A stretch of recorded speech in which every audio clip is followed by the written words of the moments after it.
Shalom, selamat pagi sahabat Gases yang diberkati oleh Tuhan Yesus Kristus. Jumpa lagi bersama dengan kami di dalam Gracia Hope Compassion Channel dalam perenungan firman Tuhan. Pada saat ini kita akan merenungkan dari kitab Kisah Para Rasul, pasal yang ke-15 dan pasal yang ke-16. Namun sebelumnya mari kita satu dalam doa, kita mohon pertolongan daripada Tuhan supaya ketika kita mendengarkan firman Tuhan, hikmat daripada Tuhan yang memberikan kita pengetahuan dan pengenalan yang benar akan firman-Nya. Mari satu dalam doa. Bapak, terima kasih Tuhan buat pagi hari ini. Tutup bungkus kami dengan kuasa darah anak domba Allah yang kudus, supaya ketika kami merenungkan firman Tuhan tidak menyimpang dari kebenaran yang sejati di dalam Tuhan Yesus Kristus. Sebab firman-Mu adalah kebenaran yang memerdekakan. Di dalam nama Yesus segala bentuk keterikatan di dalam kehidupan kami pasti dilepaskan ketika firman Tuhan berotoritas dalam kehidupan kami dan kuasa Roh Kudus mengurapi kehidupan kami. Demi nama Yesus Tuhan kami berdoa dan mengucap syukur. Amin. Shalom kekasih Tuhan yang diberkati oleh Tuhan Yesus Kristus. Sangkakala dibunyikan, maka malaikat Tuhan bergerak di sekeliling orang-orang yang takut akan Tuhan. Kita pasti akan mendapatkan pertolongan Tuhan tepat pada waktunya. Tetapi saudara, jangan kita terlena dan jangan kita juga terlalu confident. Kita harus yakin kepada firman Tuhan, bukan dengan kekuatan dan kemampuan kita sendiri. Sebab firman Tuhan juga memerintahkan kita berjaga-jaga. Saudara, kita tidak diperintahkan untuk menjadi orang yang overconfident, tetapi Tuhan memerintahkan kita berjaga-jaga. Karena di dalam sikap berjaga-jaga ada awareness, ada satu sikap yang waspada, ada satu sikap yang menantikan Tuhan. Ada perbedaan antara orang yang overconfidence dan orang yang berjaga-jaga. Kalau orang overconfidence, dia cenderung menggunakan kekuatannya sendiri.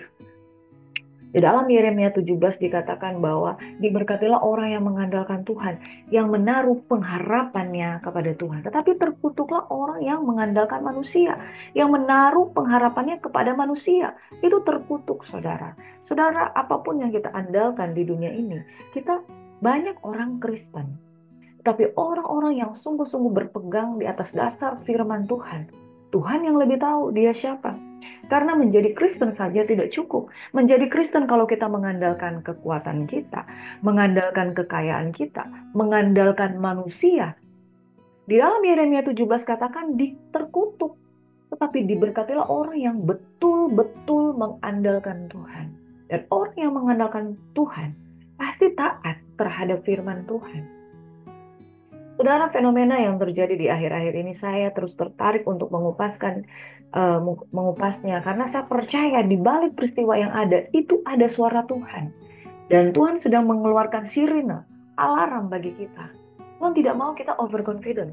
Tuhan mau kita percaya kepada Tuhan, tapi menjadi orang Kristen yang overconfident, percaya kepada kekuatan sendiri, percaya kepada manusia, mengandalkan manusia, itu tidak berkenan kepada Tuhan.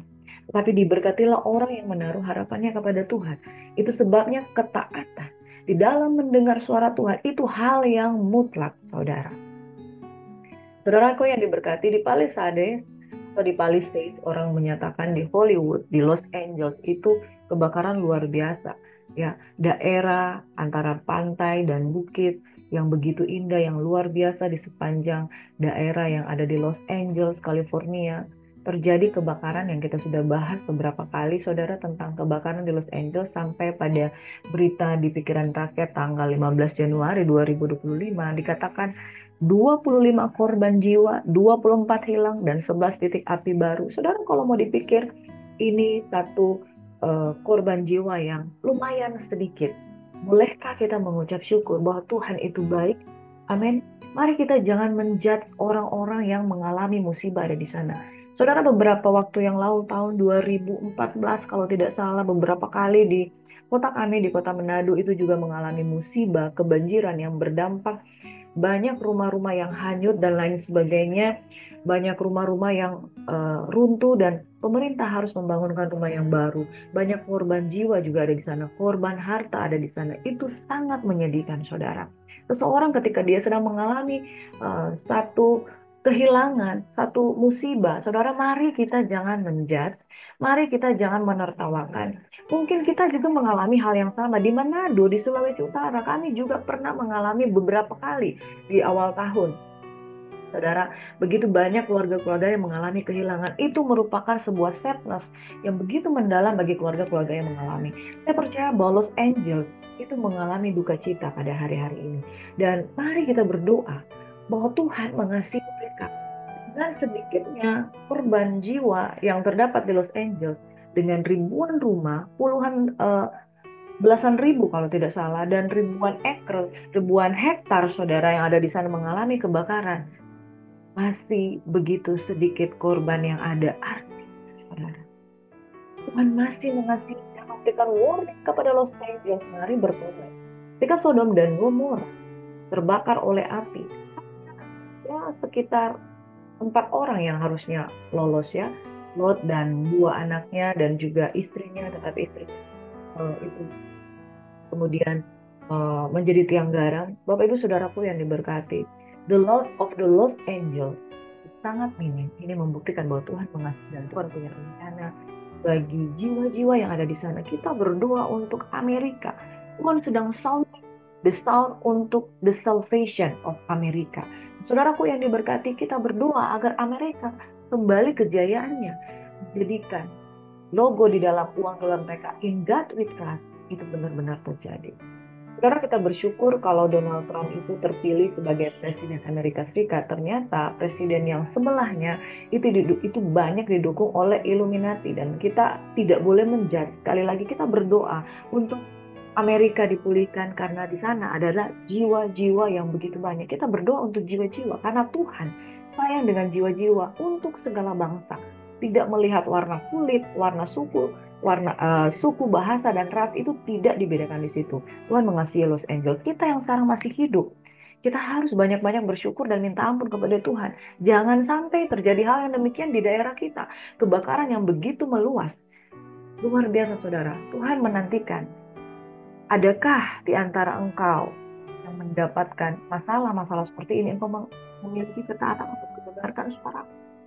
Saudara, di dalam Ibrani 12 ayat 25 firman Tuhan katakan, jagalah supaya kamu jangan menolak Dia yang berfirman. Sebab jikalau mereka yang menolak Dia yang menyampaikan firman Allah di bumi tidak luput, apalagi kita jika kita berpaling dari Dia yang berbicara dari sorga.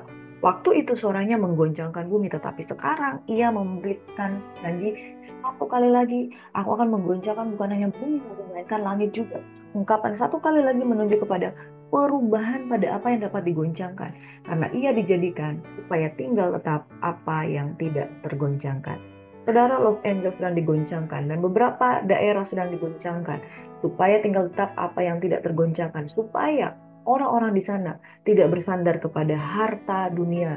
Ternyata rumah yang dibangun di atas bahan-bahan baku duniawi ini itu bisa runtuh dalam sekejap mata, dalam beberapa jam saja.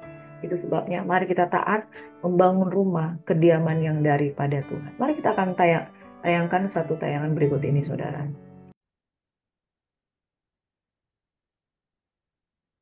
Di sini kita lihat bahwa di Los Angeles, Palisade sana, saudara, rumah-rumah yang dibangun itu rumah-rumah dengan nilai dan nominal yang begitu mahal.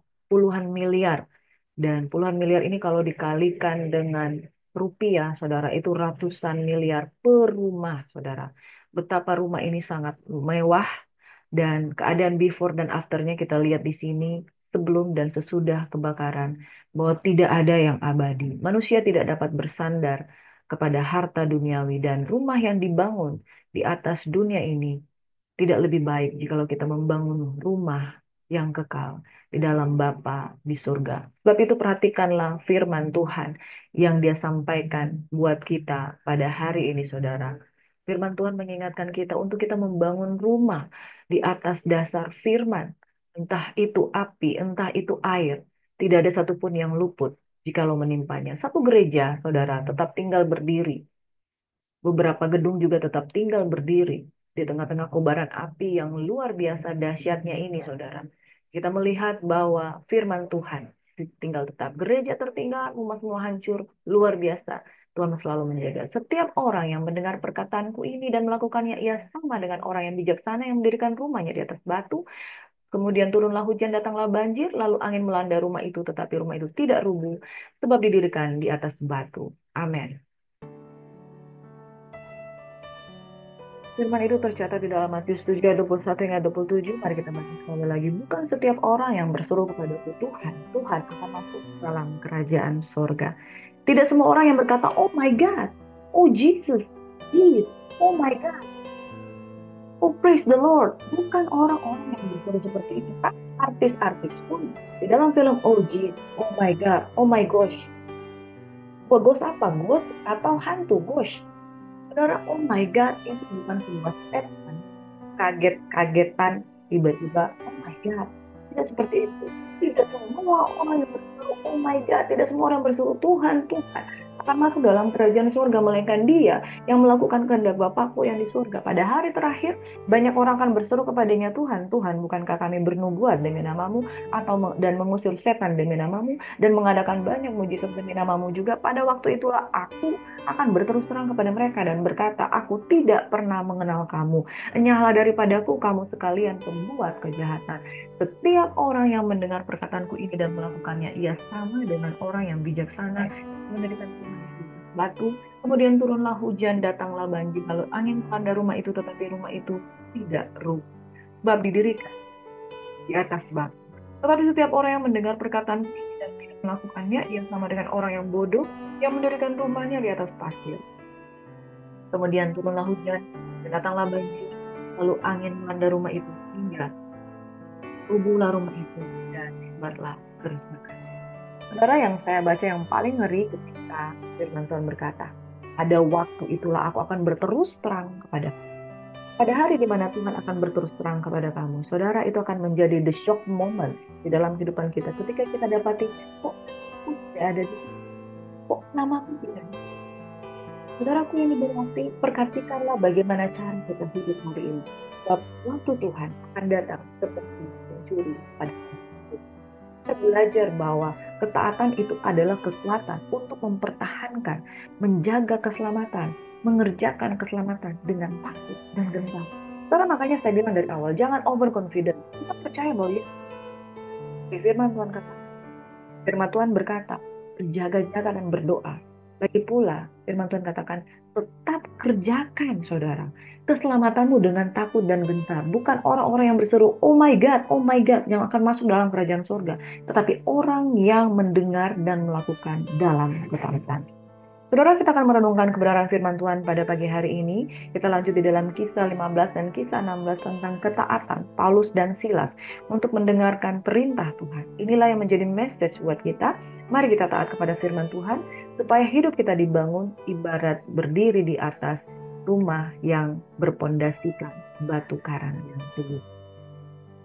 Rasul 15 ayat 22 hingga 16 ayat yang ke-12 tentang ketaatan Paulus dan Silas di dalam melayani Tuhan.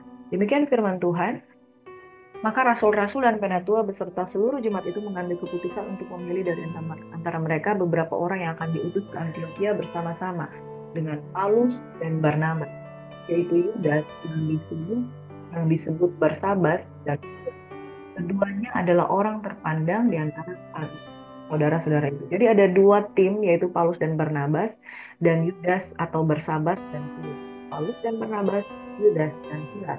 Pada mereka diserahkan surat yang bunyinya, salam dari rasul-rasul dan penatua dari saudara-saudara kepada saudara-saudara di Antioquia, Syria dan Kilikia yang berasal dari bangsa-bangsa lain.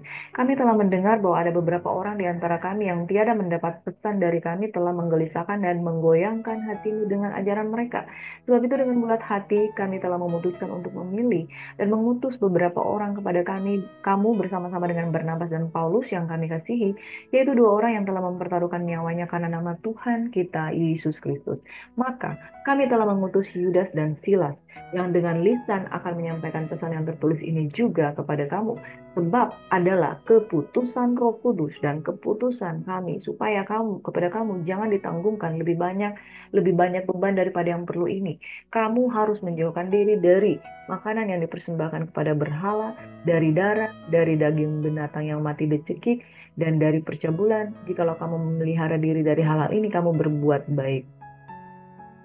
Sekianlah, selamat. Setelah berpamitan, Yudas dan Silas berangkat ke Antioquia. Di situ mereka memanggil seluruh jemaat berkumpul lalu menyerahkan surat itu kepada mereka. Setelah membaca surat itu, jemaat bersukacita karena isinya yang menghiburkan. Yudas dan Silas yang adalah juga nabi, lama menasihati saudara-saudara itu dan menguatkan hati mereka. Dan sesudah beberapa waktu keduanya tinggal di situ, saudara-saudara itu melepas mereka dalam damai untuk kembali kepada mereka yang mengutusnya. Tetapi Saulus memutuskan untuk tinggal di situ. Saudara, kita perhatikan ada dua tim yang bergerak untuk menginjil, yaitu Barnabas dan Paulus, juga Yudas yang disebut Barsabas dan Silas. Dan kemudian ketika Yudas dan Silas sampai ke kota yang ada di Antioquia, saudara, mereka membawa surat yang dari para rasul yang sepakat adalah keputusan Roh Kudus dan keputusan kami. Saudara, mereka menyampaikan berita supaya mereka tidak terbebani dengan makanan-makanan tentang berhala dan percabulan. Pada intinya bahwa orang-orang yang di luar bangsa Yahudi, itu bangsa-bangsa lain, saudara, itu adalah orang-orang yang dulu biasa makan makanan berhala, makanan-makanan darah, makanan daging, dan lain sebagainya. Tetapi message yang dari para rasul pada intinya supaya jangan ditanggungkan lebih banyak beban dari yang perlu ini, yaitu kamu harus menjauhkan diri dari makanan yang dipersembahkan kepada berhala, dari darah, dari daging binatang yang mati dicekik, dan dari percabulan. Jikalau kamu memelihara dari hal-hal ini, kamu berbuat baik. Sekianlah, selamat. Jadi mereka didorong untuk tidak lagi makan makanan berhala, tidak lagi makanan darah, dan tidak lagi makan dari daging binatang yang mati dicekik, dan khususnya dari percabulan. Hal-hal ini adalah untuk menguduskan jemaat yang sudah menjadi jemaat Tuhan. Adalah keputusan Roh Kudus dan keputusan kami. Saudara, kita garis bawahi di sini, di titik berat di sini, bahwa keputusan kita ketika sepakat dengan perintah Tuhan, yaitu menjauh percabulan, menjauhkan diri dari kenajisan, saudara, maka kitalah orang-orang yang taat, saudara. Orang yang taat terhadap firman Tuhan, terhadap perintah Tuhan, terhadap kehendak Roh Kudus, menjadi orang-orang yang seperti itu. Maka itu sebabnya hamba-hamba Tuhan ini diutus secara luar biasa, saudara. Mereka pergi kepada bangsa-bangsa lain. Mereka diperlengkapi dengan kuasa. Saudara, kalau kita tidak sepakat dengan Roh Kudus, maka pelayanan kita tidak mengalami kuasa. Kalau kita tidak diutus oleh orang-orang yang diurapi oleh para rasul dan para penatua, orang-orang yang sepakat dengan Tuhan mengutus kita, jangan kita berjalan seorang diri. Adalah keputusan Roh Kudus dan keputusan kami.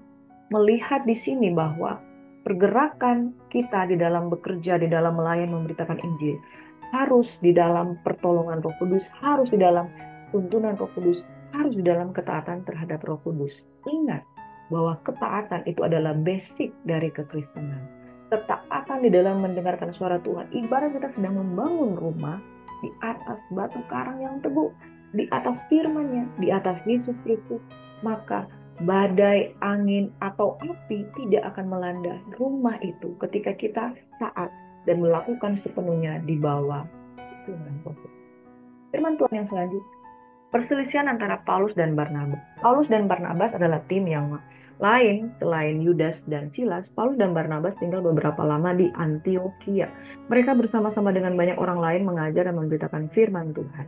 Tetapi beberapa waktu kemudian berkatalah Paulus kepada Barnabas, baiklah, kita kembali kepada saudara-saudara kita di setiap kota di mana kita memberitakan firman Tuhan, untuk melihat bagaimana keadaan mereka. Barnabas ingin membawa juga Yohanes yang disebut Markus. Tetapi Paulus dengan tegas berkata bahwa tidak baik membawa orang yang telah meninggalkan mereka di Pamfilia dan tidak mau turut bekerja bersama-sama dengan mereka. Hal itu menimbulkan perselisihan yang tajam sehingga mereka berpisah, dan Barnabas membawa Markus juga sertanya berlayar ke Siprus. Tapi Paulus mengulas, dan sesudah diserahkan oleh saudara-saudara itu pada kasih karunia Tuhan, berangkatlah ia mengelilingi Syria dan Kilikia untuk meneguhkan jemaat-jemaat di situ. Saudara, perhatikan dengan baik. Mengapa cerita ini ada di tengah-tengah pemberitaan firman Tuhan yang kita renungkan tadi tentang ketaatan? keputusan kita dan keputusan Roh Kudus. Ada satu orang yang bernama Yohanes yang disebut Markus. Dikatakan Paulus dengan tegas berkata, tidak baik, ya. Tidak baik, bukannya tidak boleh, tapi tidak baik, ya. Tidak baik artinya bukan sesuatu yang bukan sesuatu yang ideal, membawa orang-orang yang telah meninggalkan mereka dan tidak mau bekerja sama-sama dengan mereka. Sedangkan Paulus dan Barnabas ketika mereka melayani, mereka taat dengan tuntunan Roh Kudus. Ada seorang yang melayani bersama-sama dengan mereka, yaitu Yohanes yang disebut Markus, meninggalkan dan tidak mau bekerja bersama. Artinya, di sini ada seseorang yang tidak mau taat dengan suara Roh Kudus, ada di dalam kelompok melayani mereka. Paulus tidak mau hal yang seperti itu. Seseorang yang tidak mau bekerja sama, seseorang yang tidak mau berjalan dan pergi meninggalkan begitu saja di dalam pelayanan. Padahal mereka adalah orang yang menghambakan diri terhadap tuntunan firman Tuhan, terhadap tuntunan Roh Kudus. Di sini kita belajar, saudara. Ada orang-orang yang terlibat sama-sama di dalam melayani, tetapi tidak mau terlibat di dalam kerjasama, tidak mau terlibat di dalam melakukan apa yang menjadi perintah Tuhan. Waspadalah supaya itu jangan terjadi dalam kehidupan kita. Itu tidak baik, tidak ideal.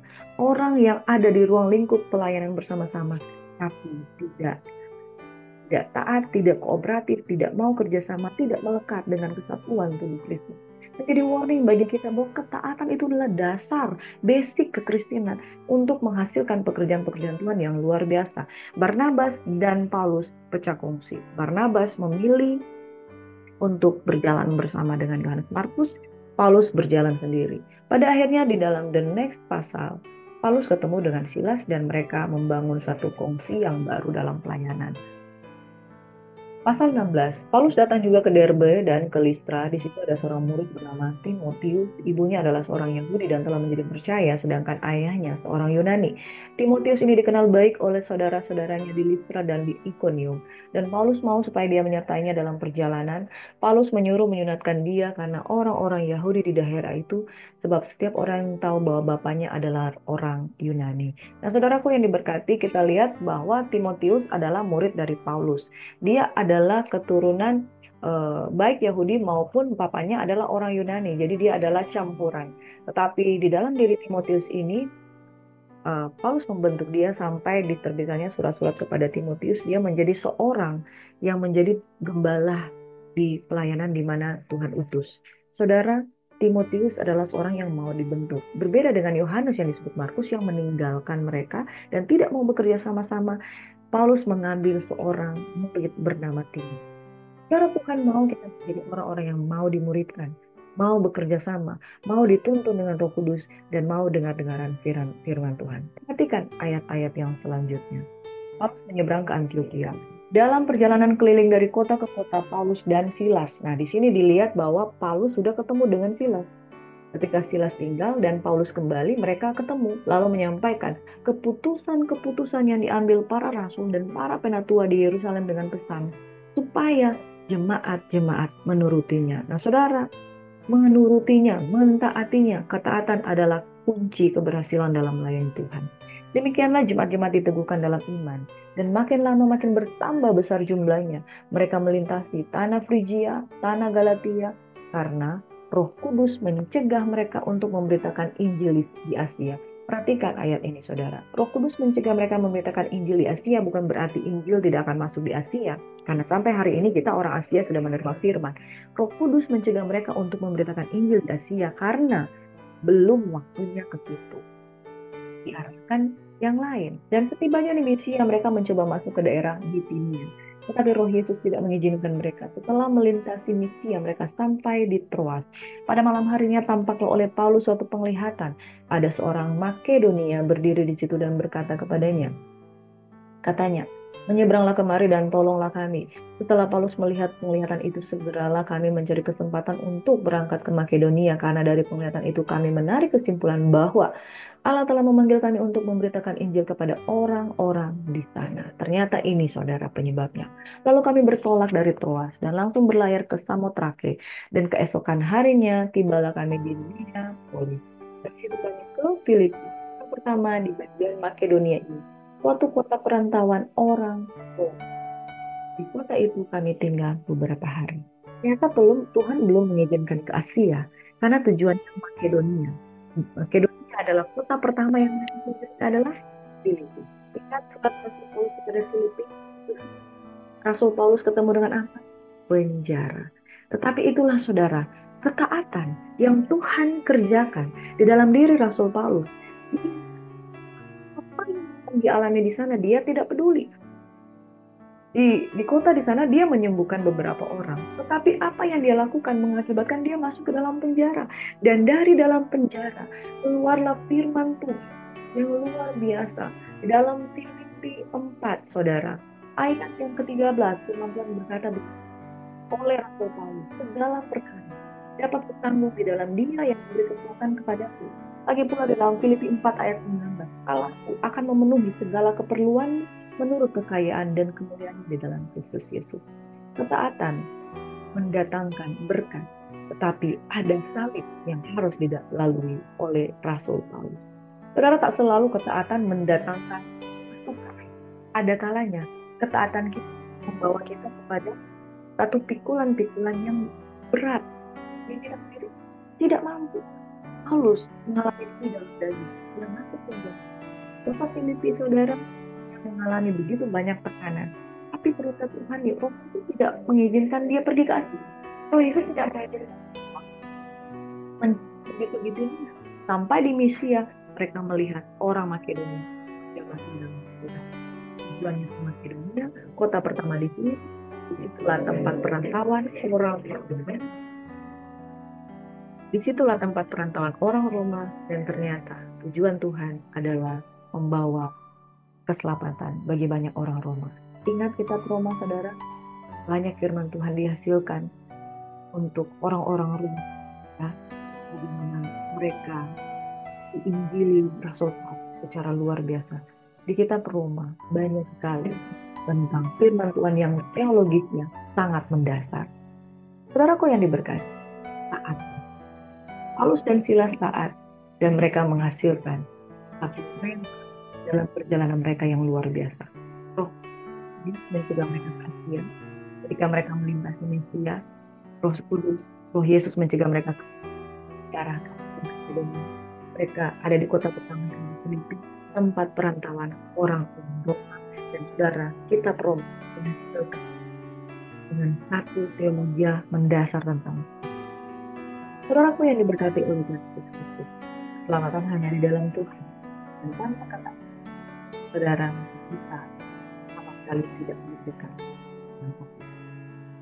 Saudara, rumah yang dibangun di atas fondasi satu saat nanti akan pulih. Banyak artis-artis yang dalam rumah ini biar mereka lewat pertemuan firman Tuhan. Saya berdoa itu akan sampai di rumah supaya mereka membangun satu rumah yang berkenan. Demikian juga uang itu. Apa kami rumah yang berkenan di hadapan, rumah yang dibangun di atas batu karang yang teguh, yaitu firman. Sebab angin, badai maupun api tidak akan melandai, tidak akan menghanguskan, karena Engkau Tuhan jadi batu karang yang teguh dan sempurna. Ampunilah salah dan dosa. Dalam nama Tuhan Yesus, kami mengangkat nama Engkau. Saya juga teringat untuk Ibu Dewi yang tergerak untuk mencari itu. Tetaplah kuat Ibu Dewi dalam mendesak dengan pribadinya yang berbeda. Mengenal Tuhan yang lebih lagi mendatangkan. Karena saya berdoa juga untuk muridku Helen, juga Jerry, dan juga murid-murid online lainnya. Tuhan memberkati mereka dimanapun mereka berada. Ketika mereka setia, mereka berdiri atas batu karang yang teguh, mereka bertumbuh di dalam nama Yesus. Mohon berkat daripada Tuhan. Tuhan memberkati dan melindungi engkau. Tuhan menyinari engkau dengan wajahnya, memberikan engkau kasih karunia. Tuhan menghadapkan wajahnya kepadamu, memberikan engkau damai sejahtera, taat dan setia. Melakukan firman Tuhan. Dalam nama Yesus, kami percaya diberkati. Tidak sia-sia orang taat. Kami pasti diberkati. Dalam nama Yesus, semua yang percaya diberkati Tuhan, katakan haleluya, amin. Shalom, kasih Tuhan, selamat beraktivitas. God bless you.